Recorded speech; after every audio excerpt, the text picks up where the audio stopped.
Together we are looking at how we can enhance land building in Louisiana. One of the things, our concerns is of course these huge hurricanes that are coming off the Gulf.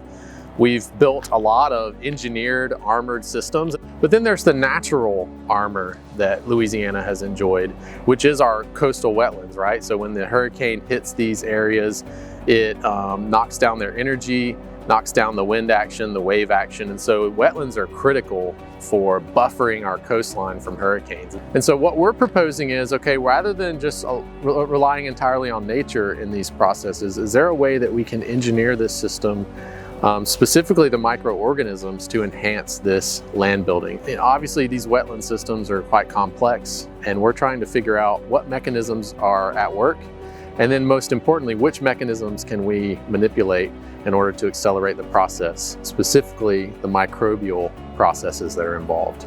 We've been land building in Louisiana for a long time. These wetland restoration programs under the CPRA have been going on for decades. And so we have a lot of experience. And so our strategic thinking was we can build on top of the things that we already know, add this new piece, and hopefully make a difference in our lifetimes.